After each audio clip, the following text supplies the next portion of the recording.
No spin, no bias, no censorship. I'm Dan Wootton. This is Outspoken Live episode number 175. And breaking right now, he's done it again.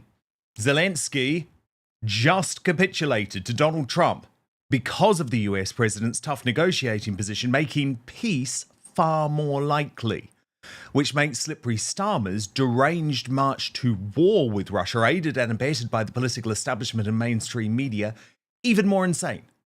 The Conservative leader, Kemi Badenoch, launched a stupid attack on Trump as he withdrew aid to Ukraine to force a peace deal, while usually sane voices in the MSM are now openly lying about the Vice President JD Vance. Wow, a Vice President who is as dumb as he's aggressive.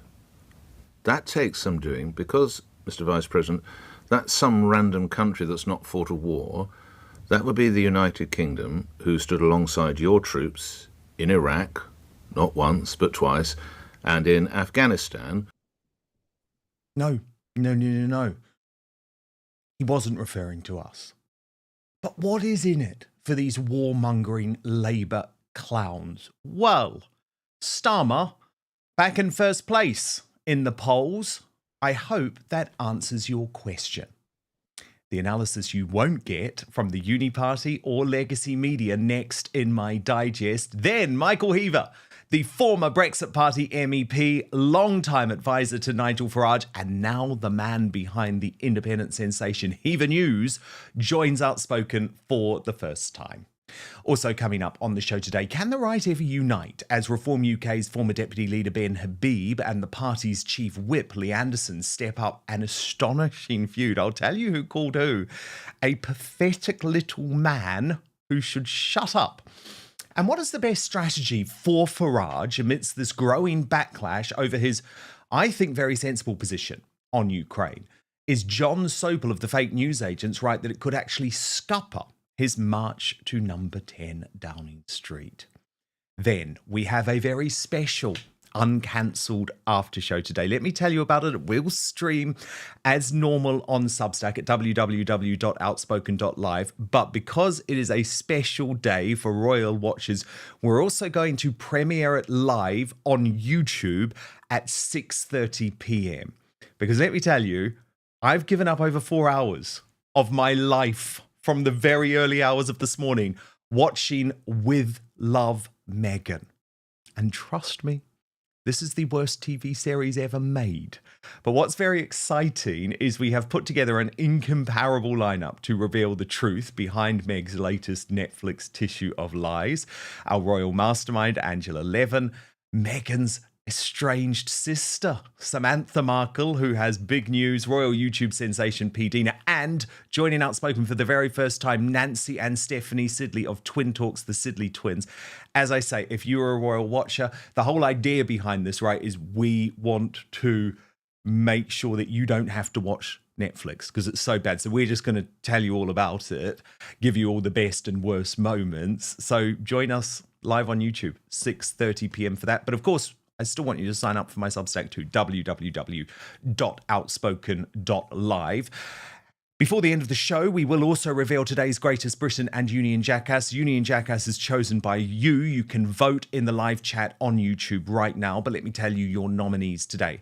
Mark Rowley, the Met Police Chair, nominated by It's Only Me, 44. And that's for putting a public order act for today's Rally farm rally, forbidding anyone from bringing their tractors into central London. Shame on him. That means farmers could face arrest if they block the roads during this protest over the inheritance tax raid.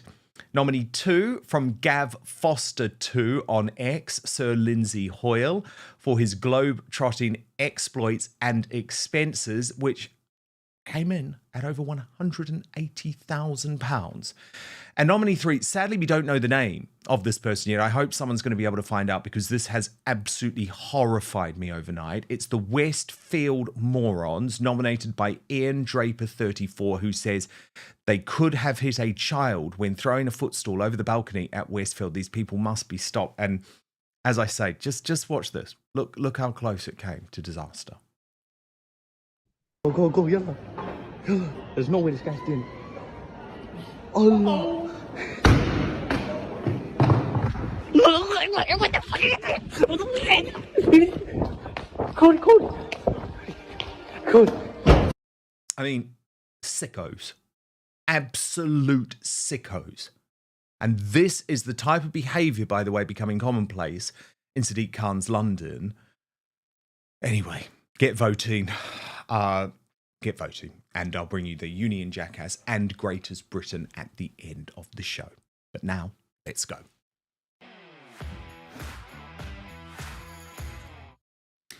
All of those simpering so-called conservative politicians and members of the mainstream media who have spent days attempting to denigrate Donald Trump's negotiating strategy, including pausing aid to try and bring peace to Ukraine and Russia, they owe the US president an apology this evening, because Ukraine's corrupt president, Zelenskyy, who clearly sees benefit in a forever war, has just agreed to come back to the negotiating table. Because let's be honest, otherwise he'd be out of a job. He's posted on X, our meeting in Washington at the White House on Friday did not go the way it was supposed to be. It is regrettable that it happened this way. It is time to make things right. We would like future cooperation and communication to be constructive. Now, that's Zelenskyy, by the way, trying to get ahead of Trump's major address to Congress tonight in the early hours of the morning in the UK, where he has promised to tell it like it is. Here's the thing, despite what you might be hearing in the mainstream media, Trump wants peace. I mean, I want peace. I've wanted peace in this conflict for years because the bloodshed, the hundreds of thousands of pointless deaths, the destruction of a great country, it must stop. But I do question if that is what Zelenskyy wants, and slippery Starmer too, who sees a war and a chance to play global statesman as an opportunity to improve his dire poll ratings. Today, JD Vance once again told it like it is. And again, do not believe the MSM lies about the Vice President's bombshell interview with Sean Hannity. I want you to watch this key exchange for yourself.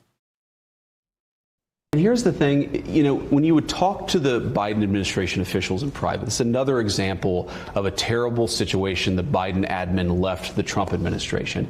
When you ask them what's the plan, okay, we're going to spend tens of billions of dollars, hundreds of billions of dollars in Ukraine. What is your plan? And they would honestly tell you, well, we're just going to send them weapons for as long as we can and hope eventually they can turn the tide. Hope is not a strategy. Throwing money and ammunition at a terrible conflict, that is not a strategy.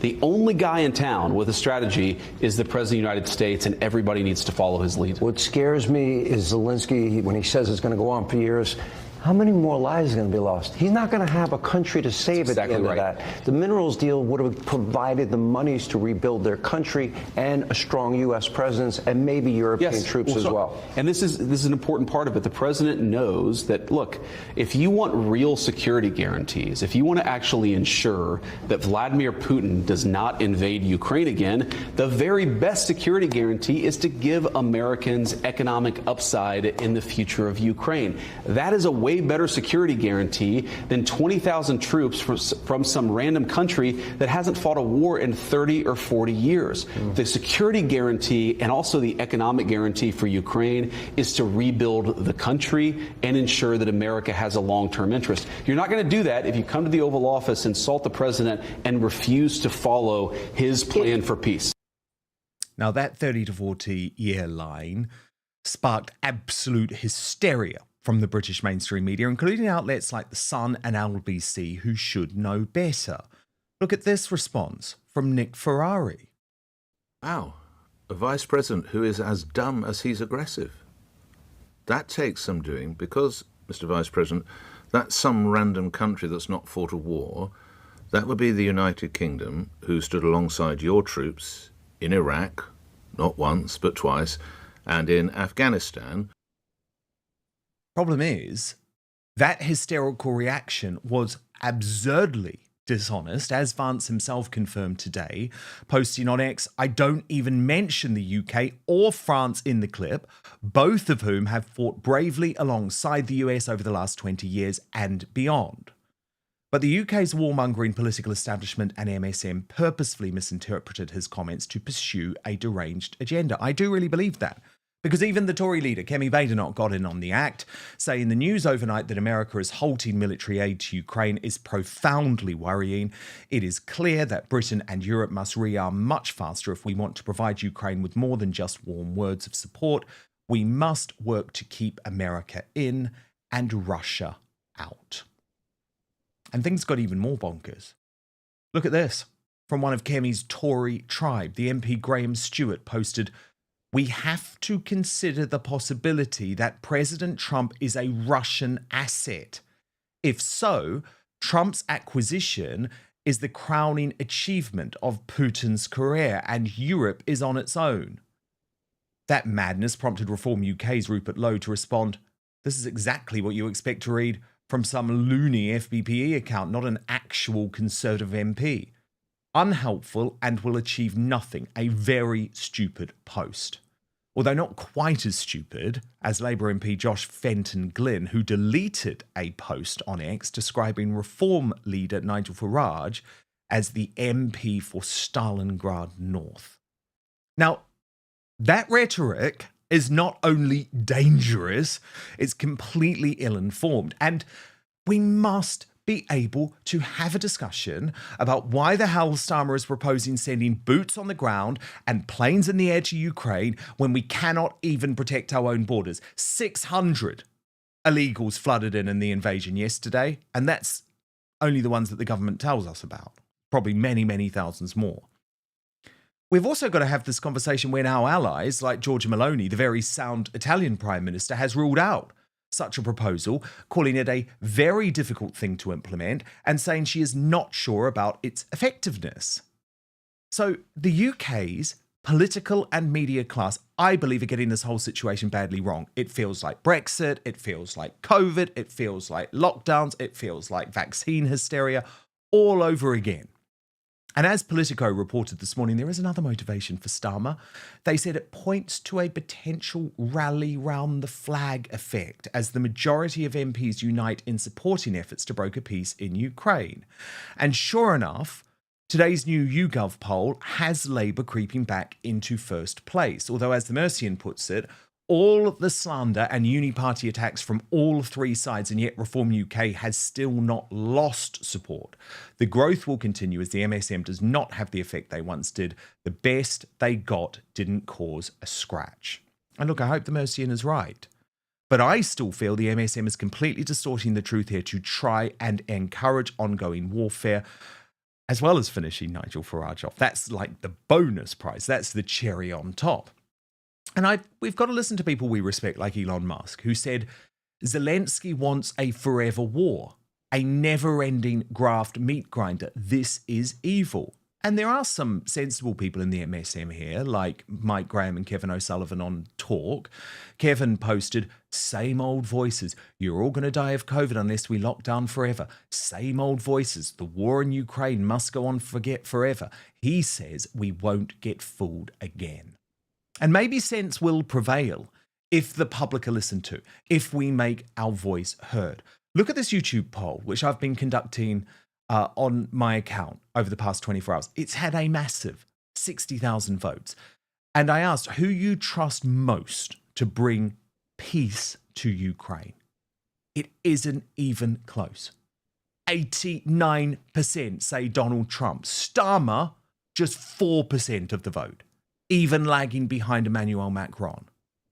So this media narrative of Starmer as the hero is bullshit. It is Trump who will stop the bloodshed.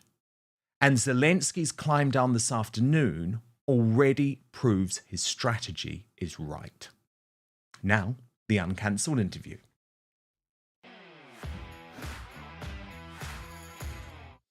And I'm delighted to welcome for the first time on Outspoken a man who knows all about dealing with the dishonest mainstream media. Michael Heaver was a close advisor to Nigel Farage during his time in UKIP. He then became a Brexit Party MEP, now the man behind the independent news sensation Heaver News on Substack and YouTube. Michael, we'll come to the Nigel situation in a moment, because I think that's a very separate one. But what's your response to this breaking news that Zelenskyy does appear to have capitulated to Trump this afternoon, despite everyone in the UK MSM saying Trump's strategy was completely wrong? Well, Dan, first of all, it's great to join you here on the show. I don't do too many mainstream media interviews nowadays, and they've certainly stopped asking me, because fundamentally, I think this is the future. Platforms like this. I've got Heaver News, my Substack, I've got my YouTube channel. So I'm delighted to join you, because I really think, as you saw in the recent US election, independent media really is the future. People have had enough being talked down to and dictated to, and I think it's a really exciting time, a time to be optimistic about the media landscape in our country. So I just wanted to get that out of the way.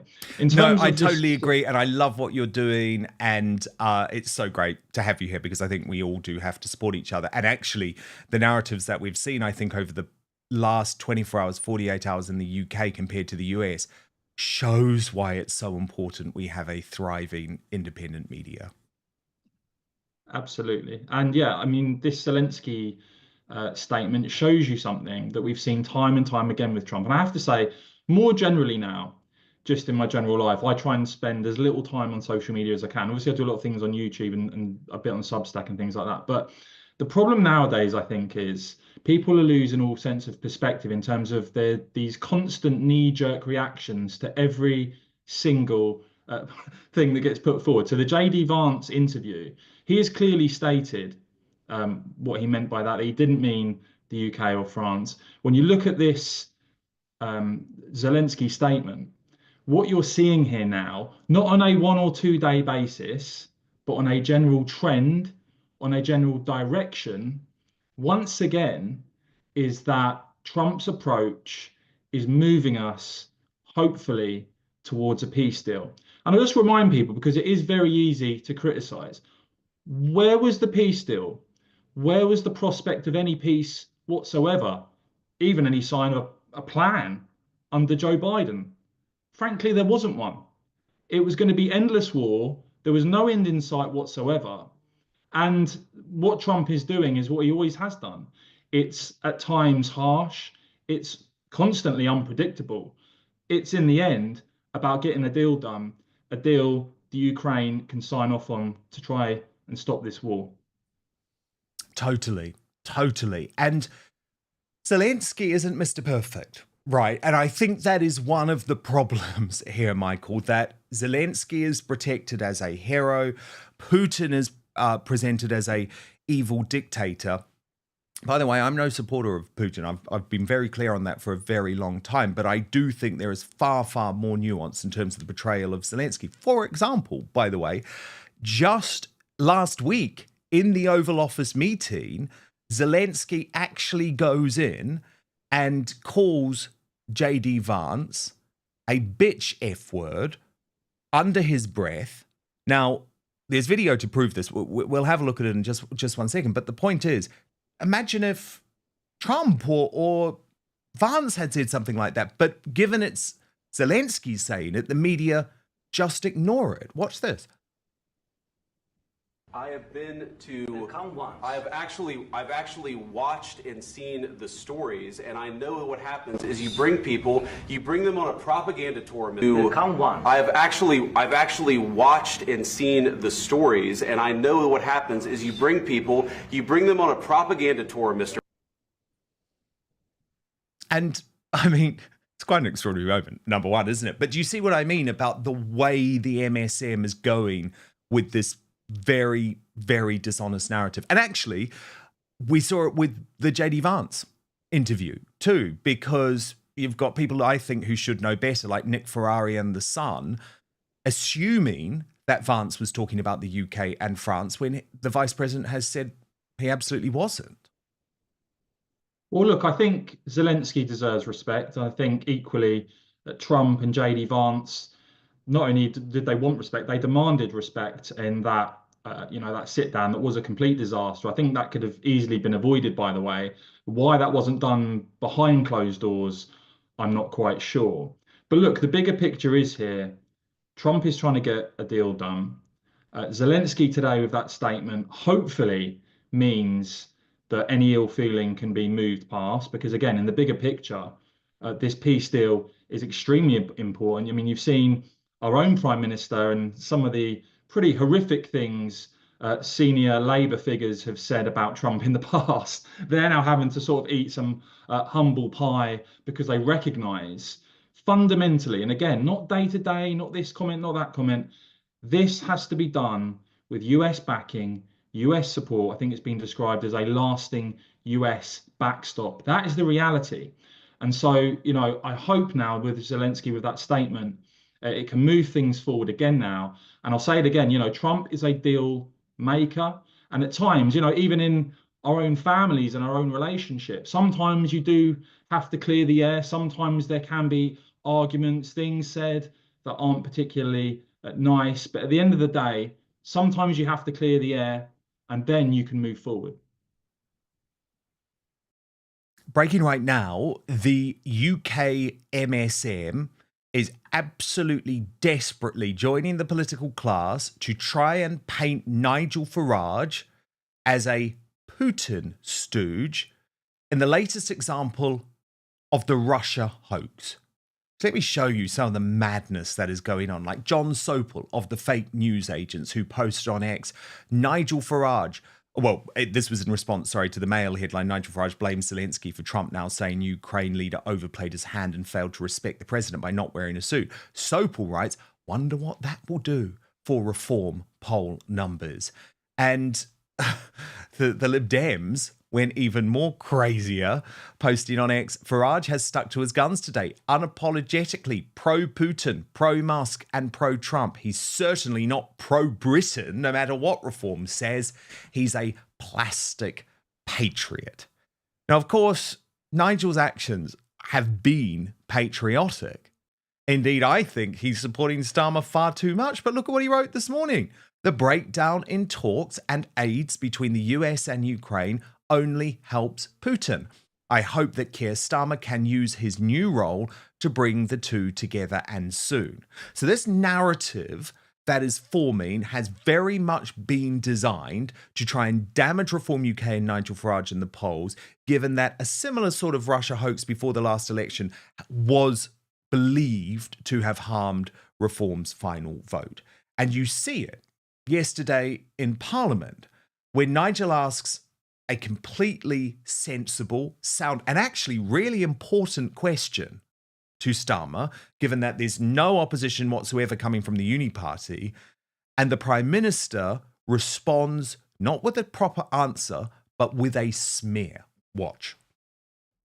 President Zelenskyy has now accepted that he's going to sign the minerals agreement with America. And America's going to put in $100 billion or whatever it is, and thousands of Americans will be in Ukraine.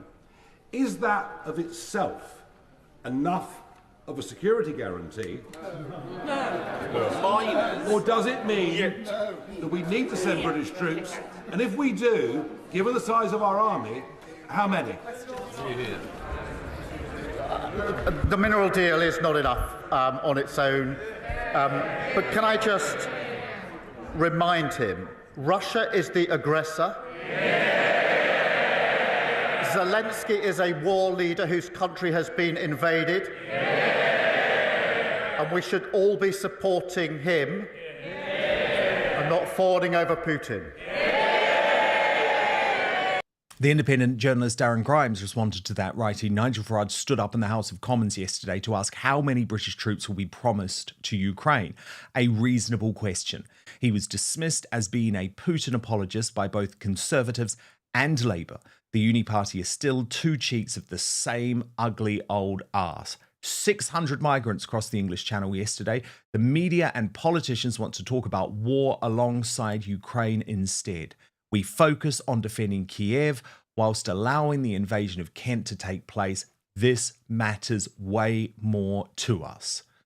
Michael Heaver was, of course, a senior advisor to Nigel Farage for many years, then became a Brexit Party MEP alongside him. So you know all about Michael from personal experience, the types of deranged attacks that are targeted and levelled at Nigel Farage, very often to try and stop his march in the polls. But given you know the man so well, what do you make of these claims and this narrative being spread that he is some type of poodle to Putin? Well, let's be absolutely clear here. What you're seeing in the House of Commons, and the psychology of it is quite fascinating, actually. Labour MPs, of course, winning many seats on a relatively low vote share, a third of the votes, 2/3 of the seats. They are panicking, right? They are panicking. They know that at the moment, many of them will lose their seats at the next election, many of them to Reform. And it's really interesting to see now when Nigel rises in Parliament, has something to say, the noise that you hear from the government benches, from the Labour benches, shows you the fear that is in the air from them. So all that people are going to see over the next few years until the next general election, it's very clear. There's been lots of briefings about it. There's Labour MPs are forming a anti-reform group, and you've seen Labour ads going up in reform colours and all this stuff. They've worked out their attack lines. This will be one of them, as you pointed out. The question that Nigel asked, personally, perfectly reasonable, very sensible, very important. But the attack line that you saw there, as well as sort of rubbish about, Reform want to do this with the NHS or that, and more lies from Labour that you'll hear. These have been worked out now to try and dent Reform's polling figures. Now, as you point out, that's all very well. They have to do that because essentially Labour and the government are reduced to attempting to distract from what they're actually delivering, which is a continuation of the Conservative legacy. It's high immigration, it's weak borders, it's high taxes. Despite all of the pledges before the general election, that is what you're now seeing delivered from Labour. And you can expect more of the same. And frankly, look, Nigel has been around long enough. He will take these attacks from Labour in a way as a compliment. After all, they are worried. They are very deeply worried because Reform are clearly now the opposition to Labour. And that is why you're now going to see Labour MPs, as I say, and some of them are doing it already, losing their minds on social media. They are going to be obsessed with trying to dent Reform. So expect the attacks, by the way. We're only just getting warmed up here. The attacks from Labour on Reform and on Nigel are going to get even more deranged, unhinged and desperate the closer we get to the next general election. Yeah, totally. Completely. I mean, do you have concerns that Reform's poll rating is being hit by this Russia hoax? YouGov saw no drop for Reform, but did see a boost for Labour, meaning that they are now ahead again. Yeah, I just did also see, and I posted on my channel on YouTube, Dan. There was another poll done by Freshwater Strategy. Now that was like a monthly poll that's been done, and that actually has Reform up 5, Labour down 5, Conservatives down 5, Lib Dems up 6.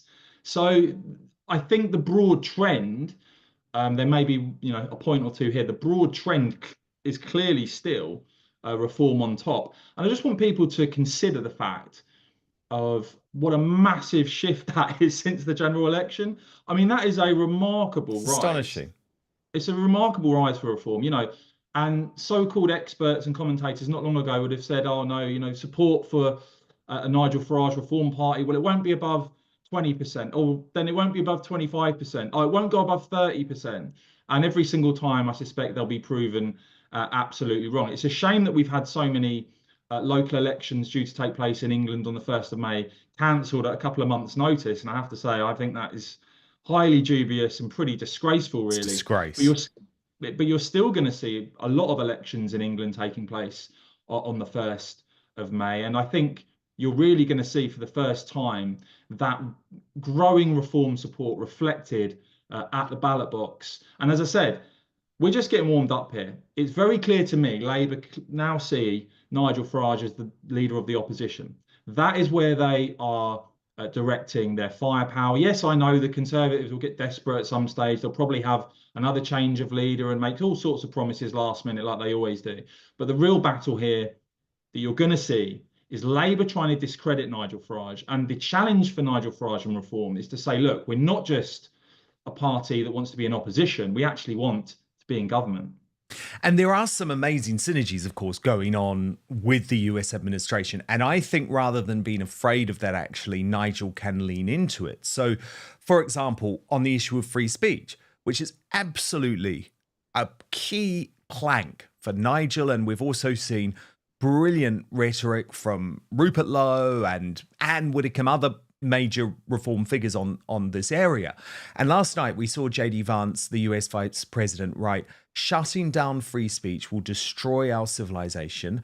America and Europe can take on outside threats as long as we are strong internally, and I will continue to fight for safety and security as long as I'm in office. And Elon Musk actually reposted that with a couple of American flags. Then JD Vance sat down with Sean Hannity on Fox News, and I would argue made a direct criticism of slippery Starmer, of the lack of free speech in the UK, which, let's just be honest, Starmer lied about in the Oval Office, given that we currently have grandmothers languishing in prison for 2 years because of posts on Facebook or X. And this is what he had to say. We have to ask ourselves the questions as leaders.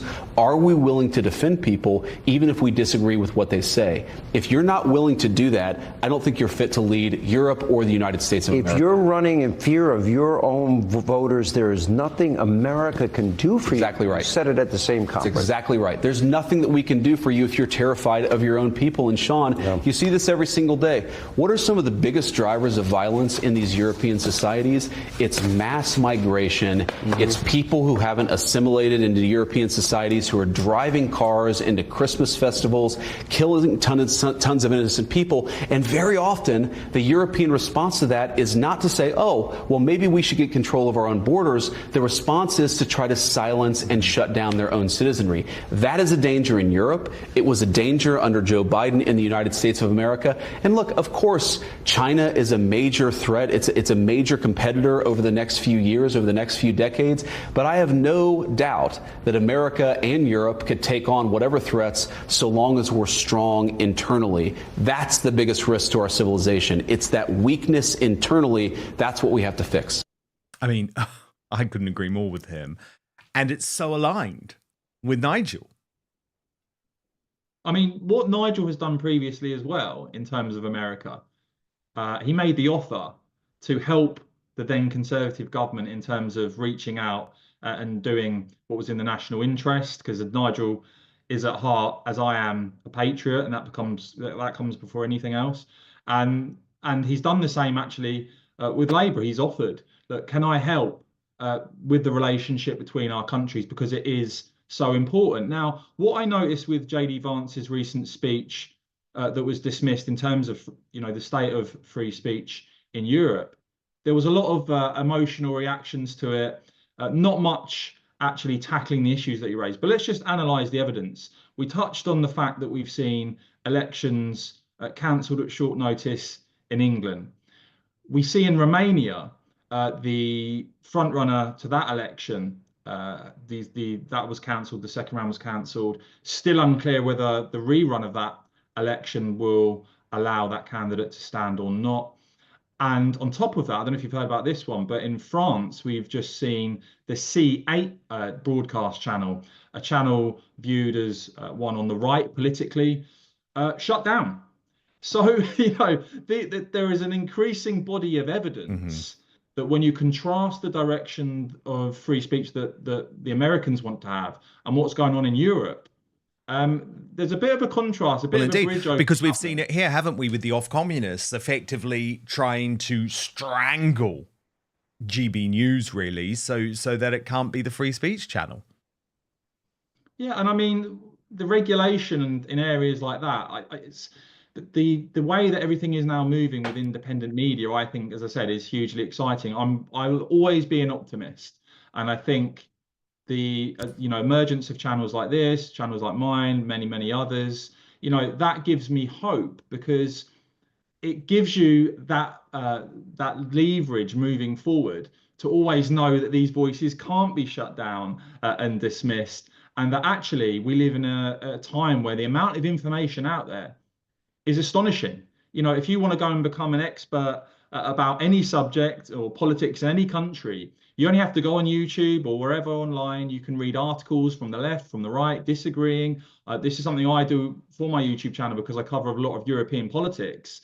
But the wealth of information out there now that can be translated via various apps, etc., at a click of a button. I find this all enormously exciting. And the more that authorities try and shut down free speech, the bigger the backlash. And as I said, with what the Americans are saying now, with what the Trump administration are saying now, I think a gulf is going to open up between the European Union and America, and the opportunity for us, and we are in a unique position. We've seen that in terms of the negotiations over this peace deal. The big opportunity for us as Brexit UK is to not be tied into an increasingly over-regulated European Union. It's to make our own decisions, and at the ballot box, we decide whether we approve of what the government have done or not. Indeed, indeed. Shut up, you pathetic little man. Wow, things just got heated in the growing civil war that has, I guess, taken over parts of the right after Nigel Farage's brutal sacking of the former Reform UK Deputy Leader Ben Habib.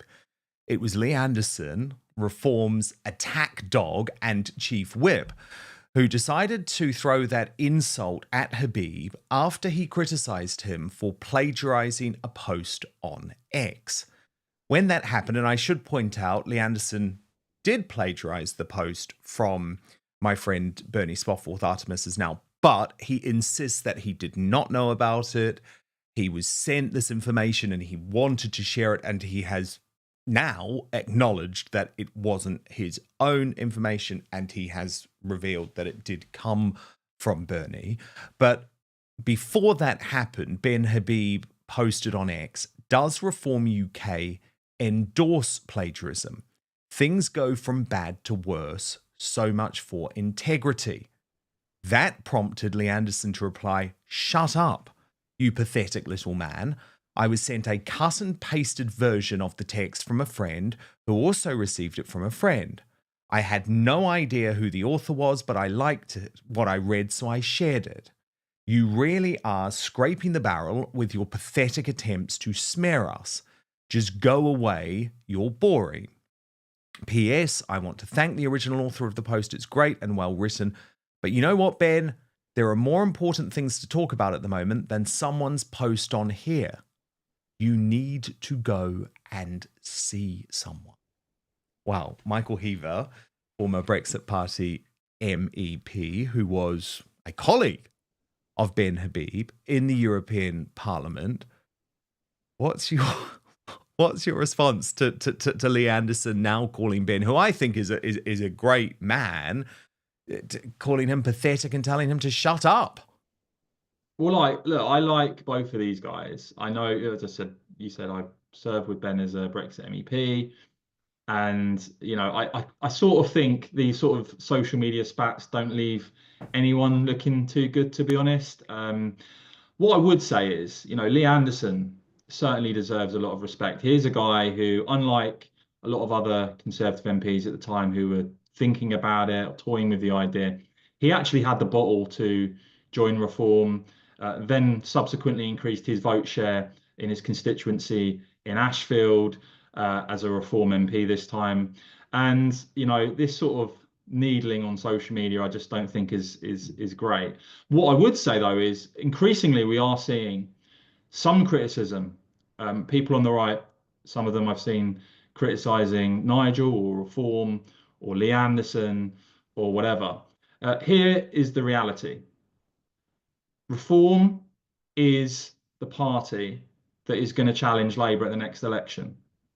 Whether people like it or not, you know, putting digs in or criticising what the party is doing at a time where you've seen Nigel Farage increase as leader the support for the party by a remarkable amount. I mean, I really don't think that's looking at the bigger picture here. As I said, I like Ben, I know him. Lee Anderson, as I said, I respect him a lot for what he's done. And I just think this sort of stuff, I mean, it's not covering yourself in glory. Do you think that there was a better way to handle Ben Habib's brutal sacking from Reform UK? Because I guess the one thing the one area, I guess, where I might disagree with you on this, Michael, is that if you don't treat folk with respect after they've put in the hard yards and a lot of service, unfortunately, this is what sometimes leads to this type of bitterness. Now, I think Ben Habib is a great man. He has so much to offer. He's now the chairman of the Great British PAC. The whole idea behind that is actually uniting the right. And was it really necessary for Nigel to get the champagne out and effectively celebrate having firstly sacked Ben Habib as leader and then sparking his departure from the party? Well, I don't know the ins and outs of it, Dan, but what I do know is that moving forward, I believe the party at the top level wanted to have people who are elected as MPs. That makes sense. I don't know how things were handled internally, to be honest. I'm just saying, look at the bigger picture, which is, look, we may have individual disagreements with people or the way things are handled in terms of personal relationships or roles or whatever. The fact is, Reform has seen a staggering increase in support in recent months, whatever way that you try and look at it. So that sort of vindicates the leadership. And, politics can be a brutal business. I've seen it many times over the years. I've seen people fall out and then make up. You've got to take a longer view sometimes with these things. The broader picture is Reform, very much, in my opinion, is moving in the right direction, and voters seem to agree. And the challenge for Reform is to keep up that momentum. Do you understand why Nigel Farage has been really tough on people who he doesn't want to be part of the party, people who don't pass these very stringent vetting procedures? And I guess the two most famous examples, and I'd actually like you to comment on both of them separately, actually, but the two most famous examples are Katie Hopkins, who has said she'd love to run to be a Reform UK MP. She wants to support the party, but she thinks she's been cast out, that they are not interested in her because her brand is too toxic, I guess, or that's what they would argue. And then the other is a guy who has said he actually doesn't want to be part of the party at all, Tommy Robinson. Well, no, I think Nigel's leadership on this has been absolutely correct. I mean, I've seen it time and time again over the years. I mean, I remember back in the day when UKIP were on the rise, and you actually saw stories on local council candidates who said something stupid.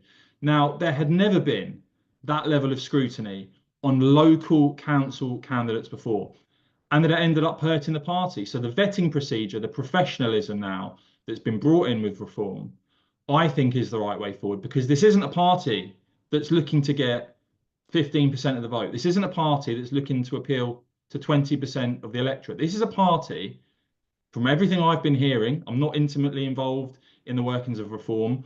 I do know that the level of professionalism now, the level of resources, the figures that you've now got in key positions in the party are gearing this party up 100% to be in government after the next general election. I'll say it again.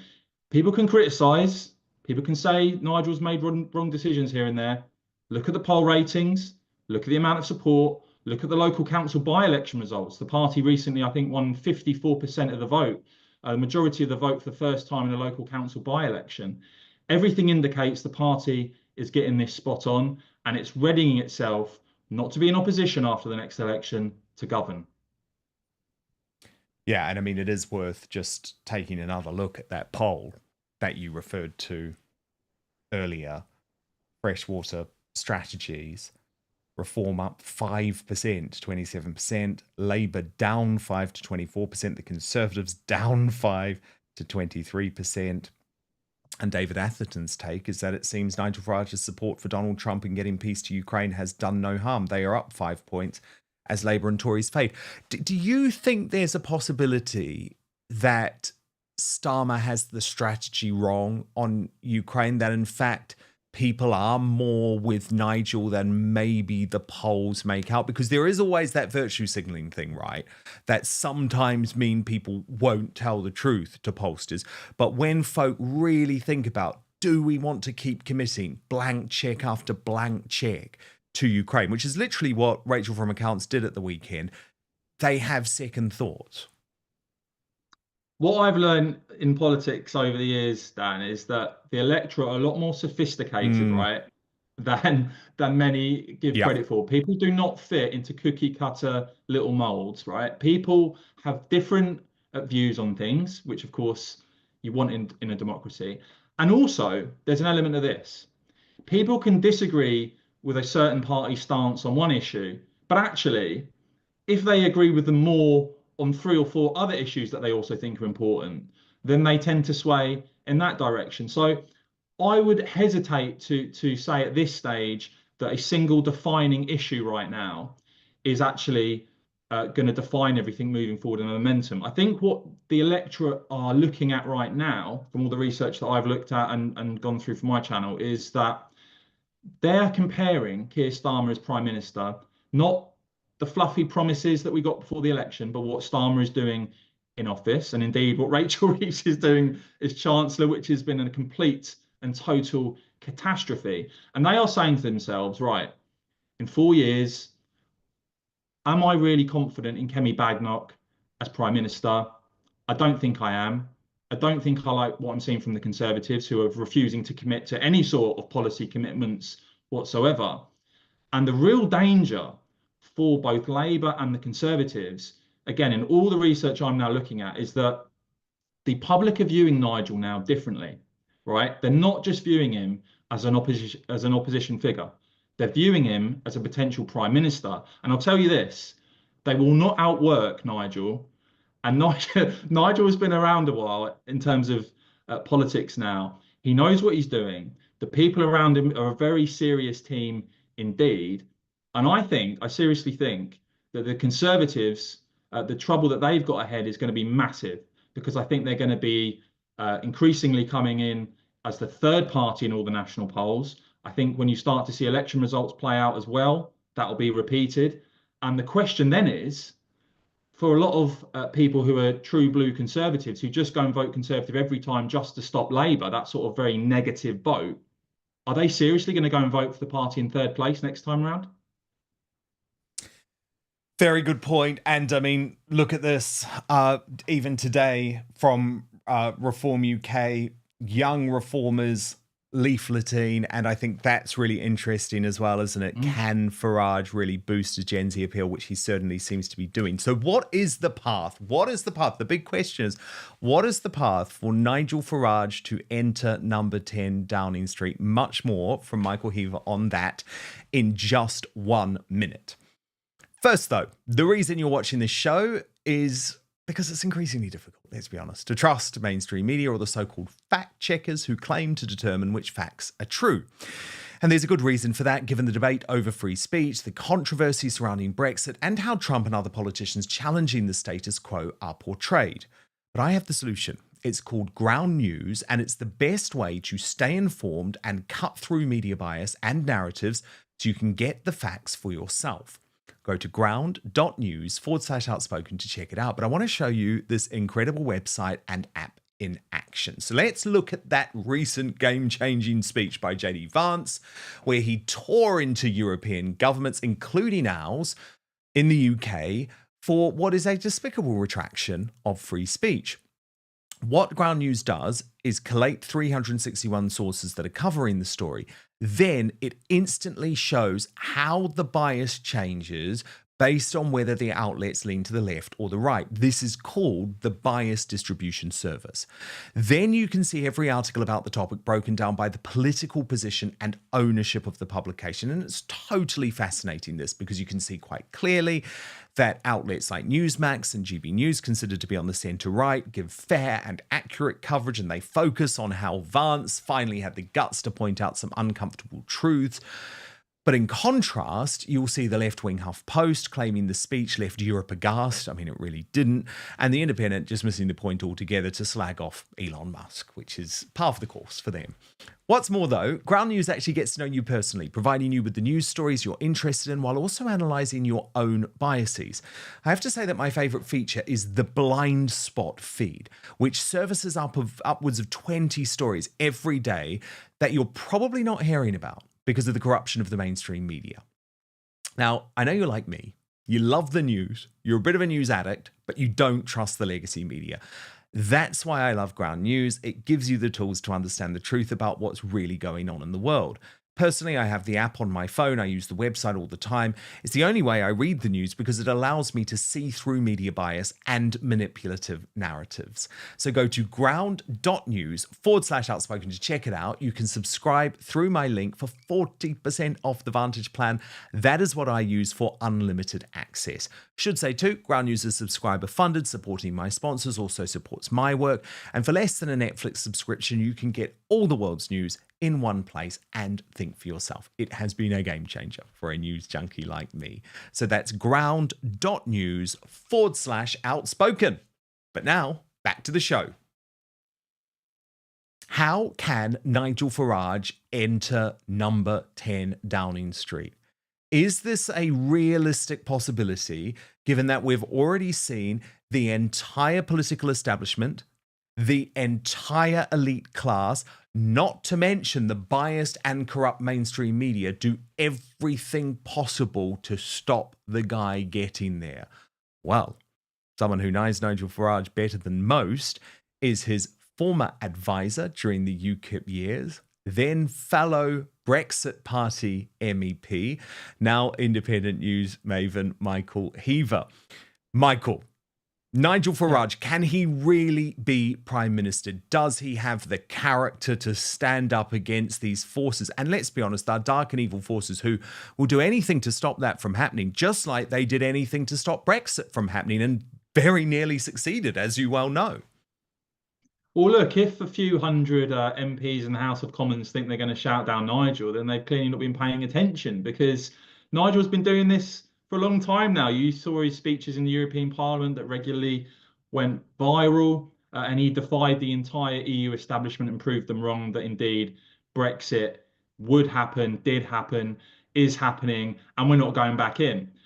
In terms of reforming government, I actually think that the path forward in terms of a reform government, number one, is continuing to make clear that reform have a team. And I think you'll see that more and more over the next few years. We've got years till the next general election, but, you know, in terms of the chairman of the party, the treasurer of the party, you are seeing a team being built, and a very competent team at that. And then I think what reform need to do in terms of their offering at the next general election is say, look, we know for years and years and years now, you've had Labour and Conservative vague promises and they never deliver. What a reform government needs to do is say, look, we're going to level with you. We can't do everything in one term. We're going to make 5 or 6 fundamental, specific policies that we are actually going to deliver. One of them could be leaving the ECHR. One of them could be specific policy pledges on cutting taxes, how much and when by. One of them could be a rapid expansion of prison places that, in my opinion, we need badly. And one of them could be an intention in terms of when legal migration will actually be cut by and by when. I think people have had enough of sort of vague platitudes that we get, of these empty speeches, of vague promises that people know are never going to happen. I mean, look at Rishi Sunak, for goodness sake, standing behind a stop the boats, sign at his speech and never coming close to delivering it. So I think what reform need to do is make specific pledges, be very clear on how they're going to deliver, when they're going to deliver, and kind of in the mode that Trump is doing, the message then can be promise made, promise kept. Because whether you like him or loathe him, that is what you're seeing from Trump in America right now. What he pledged to do is what he's carrying out. And it'll be then for the American people to decide the outcome of whether they approve or not. But they are getting effectively what they voted for. are we getting full fat Farage at the moment, Michael? Now, what I mean by that is you'll know that there's quite a lot of criticism from folk on the right who think that he's trying to water down his policies a little bit to make himself more palatable to the establishment, the mainstream media, the centre ground, floating Tory voters. I give you, for example, mass deportations. Nigel saying that's not possible, even though Trump has made it an absolute central part of his plan. Or, for example, the refusal to talk about the changing demography in the UK and being very clear that it's going to be necessary to secure a big Muslim vote. Do you have any concerns about that? And are we seeing full fat Farage at the moment? Dan, I've known Nigel for a long time. His principles do not change. What I'm seeing at the moment is, and you're right, there is some criticism from people on the right. What I'd ask them is, how many elections have they stood in? How many election campaigns have they been involved in? What is their plan? Are they going to set up a party, or are they just going to criticise from the sidelines? And I have to say, when you look at the figures, I think, what did Reform get at the general election? Was it 13, 14, 15%, something like that? So you're going from July 2024, the mid-teens, into the late 20s in terms of public support. If people out there seriously think they can build a coalition of support ready for government better than Nigel, let's see him do it. It's not that easy. No, it absolutely isn't. And I have to be honest, Michael, it's not totally easy being in a position like the one that we're in, because I describe myself as a critical friend to Reform UK. I've been very, very honest about that. Like you, I was a colleague of Nigel Farage. I worked with him for close to 3 years at GB News. We had a great relationship. I was the first person to put him on the channel on launch night, and he came on my show every week, every single week until I was sacked, no matter where he was. So I have huge respect to Nigel. We spoke a lot. At the same time, and this is where maybe you will disagree with me, I don't think it's helpful to be totally sycophantic and just go along with every Reform UK policy, because there is going to have to be some shifting of the Overton window, I believe, to move Reform UK where we need to be to actually make the type of dramatic, proper change like we're seeing in the US under Donald Trump. And that does take a bit of time. It does take a bit of pressure. And for example, again, I know a lot of people disagree with me on this, but that's why I actually wanted Robert Jenrick to become leader of the Conservative Party. It's not that I trust the Conservative Party. I didn't vote for the Conservative Party at the last election. I've been very open about the fact that I voted for Reform UK, but it's because I think it would just shift the discussion to the right, which is where I think we need to be on issues like immigration. Well, first of all, I think Robert Jenrick will be the next Conservative leader going into the next general election anyway. Big time. I don't think Kemi Badenoch's got a hope in hell of leading the Tories into the next election. No way. And in terms of, look, I hear what you're saying about Reform. I personally don't think it's a criticism that's valid. If you just look at, for instance, Reform's pledge on migration at the last election, Dan, it was net zero migration. Now, to go from the close to 1 million net that the Tories accelerated to and just completely lost their marbles, in my opinion, to net zero, that is radical. To completely dismantle the net zero consensus in Westminster that Labour, Conservative, Lib Dem are all part of, that is pretty radical as well. And what you have to do, I think, to be credible is not to simply say things because you know it may play well, is actually Reform have to stick to their guns. Nigel has to say what he thinks needs to be done in terms of governing, and not just for clicks on social media. So I think the criticism comes when you're being successful. And I think, as I said, whether it's from Labour or the Conservatives or elsewhere, you're going to see increasing criticism of Nigel and Reform. That's inevitable. That's what you've got to take and put up with and respond to when you are in line, as things stand, potentially to form the next government and be the next Prime Minister. What do you make of the recruitment of celebrity candidates, Michael? So we saw it just then. Luke Campbell, the boxer, is going to run for Reform UK as the candidate for mayor in Hull and East Yorkshire. Now, some folk say that when you're getting celebrities, they don't necessarily have a strong political philosophy. But for Reform UK's perspective, actually, it helps in a way that they don't have someone who offence archaeology can be conducted and they can go through years and years and years of posts on X to find something a little bit unsavoury. Although it was funny with Luke Campbell, actually, someone found a post of him on X, right, using the term gay, which they claimed was done in some sort of negative manner. It absolutely wasn't. And the Reform UK spokesperson was able to say, well, here's Luke Campbell posting naked on the cover of Gay Times. So I think trying to say he's a homophobe is a bit ludicrous. But you know what I mean? Do you support this idea of celebrity candidates, or does that risk sort of getting a whole load of people who aren't necessarily going to have the experience that you need to make actual political change?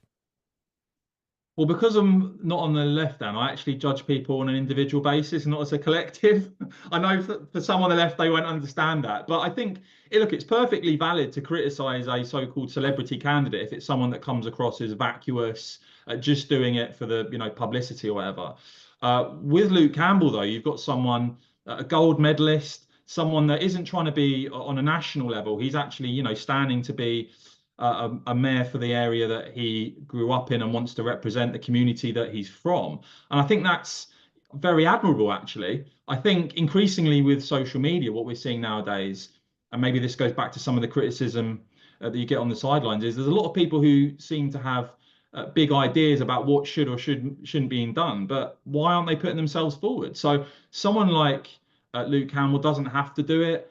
He will, of course, take some hate for it, particularly given he's a high-profile candidate. I think he has a pretty good chance of winning, actually. So for me, it comes down to the individual, and I think he spoke very, very well at that conference. Of course, he's going to be put to the test. I'm sure he's going to be in some hustings and debates in the run-up to the election, so that will put him through his paces. But I think what Reform are trying to do is not celebrity candidates. I think what it's about is showing that there's a breadth of talent, that there's people with all sorts of backgrounds putting themselves forward. It isn't just people coming straight out of university into a research office, becoming an MP. And I think that's admirable. We need more of it. Michael, you've spent a lot of time with Nigel, right? You were with him on the night of the Brexit referendum result. You've campaigned with him. You've been on the road with him. You've worked with him. What is the biggest misconception that the public have about Nigel Farage? I don't necessarily think if it's the public, but the media, and sometimes they try and knock Nigel and say that he's hard to get on with and he falls out with people. My experience of the man has always been that people tended to get involved in politics and want to use sometimes use the situation as a way to boost their own profile. And I think that doesn't go down very well. Actually, I think Nigel's a very nice, loyal guy. I've always got along with him really, really well. And I think that's probably the biggest misconception, that he's hard to get on with. Of course, he's very strong-minded. A lot of us in the political field are, but he listens. I found him easy to get on with. The one thing I would say as well is extremely hard worker. And I think he's going to now there's this context that potentially, when you say Nigel Farage and Reform could win the next election, you could have Farage in Downing Street, that no longer sounds that far-fetched. I can tell you now, Dan, he's only going to work harder.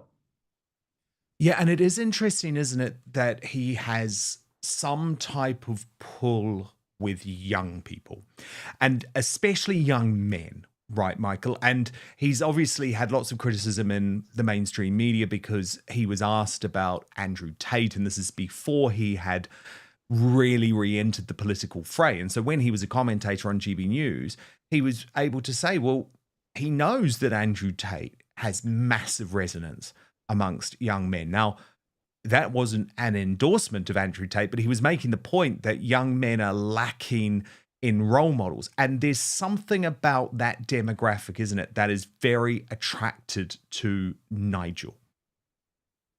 I think, yeah, I mean, again, I've been looking at some of the research, Dan. I have to say, I think some of the gender split stuff is becoming a bit of a mainstream media narrative. Now, I'm not saying that Reform generally don't do better with men, but the difference isn't that stark in some of the research. I think that kind of thing's been put forward, that it's, lots and lots of young men switching to reform, but hardly any females. I don't think that's quite true. What I would say is, I'm not sure if I describe myself as a young man anymore, but I certainly think the way nowadays that lads are spoken down to, told they have to change their behavior, the term toxic masculinity and all this, I think is very, very damaging. Of course, we need young men in our country to have manners and respect. And I very much try and apply that to my own behavior in terms of what some people call an old school mentality. But that to me is just manners. It's part of being an Englishman. But certainly the way that young men nowadays have been told that they shouldn't go out and have fun, all the rest of it, I think is complete and utter nonsense. At the same time, the internet inevitably is throwing up some, I think, quite damaging discourse. And I think spending too much time on social media rather than going outside, exercising, spending time with family and friends, I don't think that's good for young men. And I do think you're seeing that in some cases now, young men having some quite extreme views quite early, which is concerning. It's interesting you talk about that thing of being an English gentleman, right? And I wanted to show you an interview that Nigel gave to Nick Ferrari on LBC earlier in the week. And it was around this whole issue of whether Volodymyr Zelenskyy was right not to wear a suit and tie to the Oval Office. And of course, it would have been very easy for Nigel to give the answer that every other mainstream politician in the UK is giving, which is that, of course, it's fine for him to wear that. But Nigel didn't, because he knows that that type of formality really matters. And it especially really matters to Nigel Farage. Watch this and I'll get your reaction off the back. A journalist asked him why he's not wearing a suit. Well, do you know what? If I turned up at the White House, I'd make sure I was wearing a suit, my shoes were cleaned. Absolutely. And Trump is... And in diplomacy, our Prime Minister... Winston Churchill... Our Prime Minister... but he wasn't dealing with President Trump. Our Prime Minister was briefed and briefed and briefed as to how to deal with the visit to the White House. But that's not Zelensky's fault, is it? All right, if Zelenskyy wants to bowl in and show no respect to a man who we all know is incredibly old-fashioned about this stuff, and he really When is. you say this stuff, you mean manners, dress, very shoes? much so. So your shoes have to be shined. It's like being back at school. Lots of times, Trump said, yeah, good shoes, great shoes, whatever, That's how he... So if you're going in with a positive mindset, maybe Zelenskyy should have thought about that. But that's minor. So you are critical of him wearing his battle fatigues, effectively? I think there are times to wear it and there are times not to, perhaps.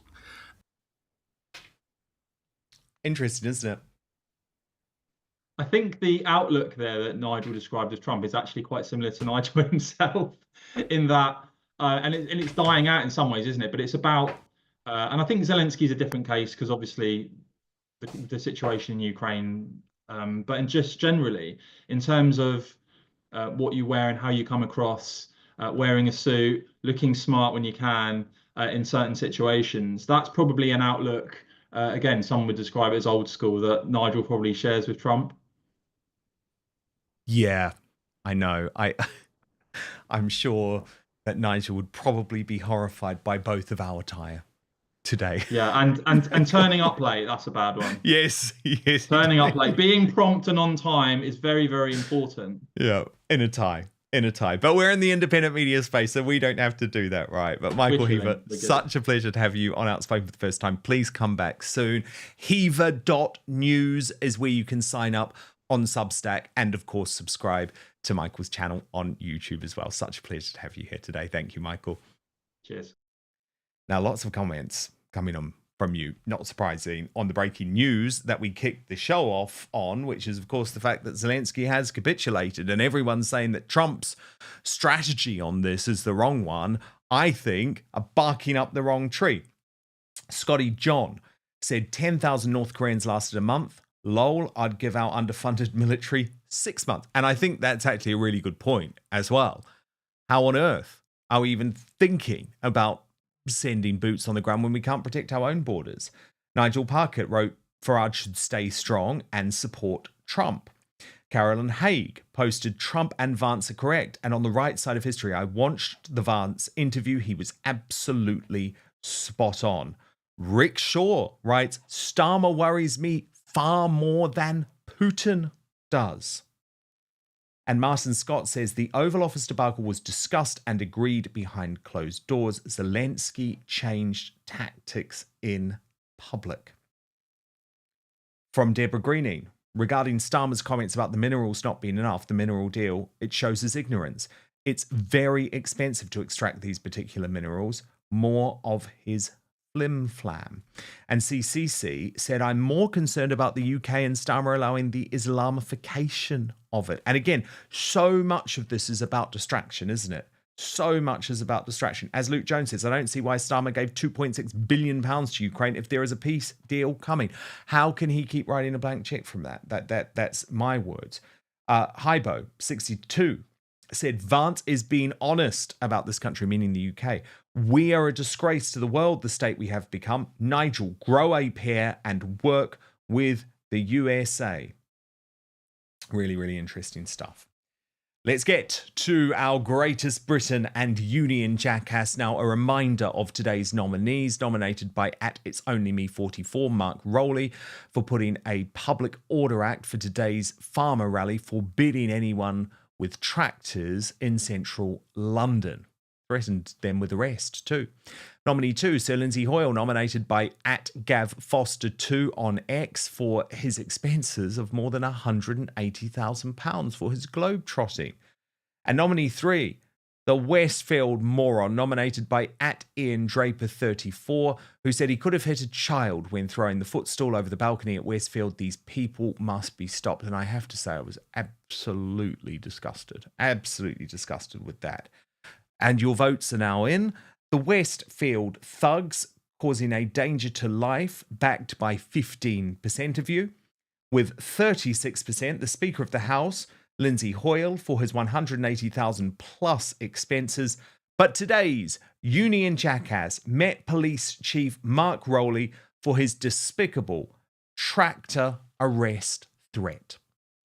Today's Greatest Britain has been nominated by @EvyGirl18, and it's our very own June Slater, who she says must be working as many hours a day as Trump to research and share her findings on a subject on which she didn't used to comment. And I have to say, June is doing absolutely stellar work on this whole Russia-Ukraine story. Now, we have a very exciting uncancelled after show today. Look at this lineup. It's absolutely amazing. We have all spent over 4 hours today, from the very early hours of the morning, watching With Love Meghan. And trust me, it is the worst TV series ever made. So my incomparable lineup is going to be here to reveal the truth behind Meg's latest tissue of lies. So we've got our royal mastermind, Angela Levin, Meghan's estranged sister, Samantha Markle, royal YouTube sensation, P. Dina, and joining Outspoken for the first time, Nancy and Stephanie Sidley of Twin Talks, the Sidley twins. So usually the after show will only be live on Substack, www.outspoken.live. Please do subscribe there. It means so much to me. Very, very important. However, because it is the big debut of With Love Meghan, in just 15 minutes time at 6:30 p.m. UK time, 1:30 p.m. Eastern time, I think 10:30 a.m. Pacific time, we will be premiering this very special episode on YouTube. So you just need to stay on this page and then you will be redirected to the video, which is coming in just 15 minutes time. I promise you, you don't want to miss this one. And the translation, by the way, is that you don't need to give the Netflix views to Meghan. You can just watch our sum up of it and you'll get far more information. So just stay here, and that very special edition of the uncancelled after show coming in just 15 minutes time. I'm back tomorrow, 5 p.m. UK time, midday Eastern, 9 a.m. Pacific. Please hit subscribe if you're watching on YouTube or Rumble. And most importantly, I promise to keep fighting for you. Stand by, though, because we'll see you on the after show. If you're watching on Substack, that will kick off in just 1 minute. Or if you're staying on YouTube, we are with you for the premiere. I'll stick around in the live chat to answer your questions as well. I'm really excited to do that in 15 minutes' time.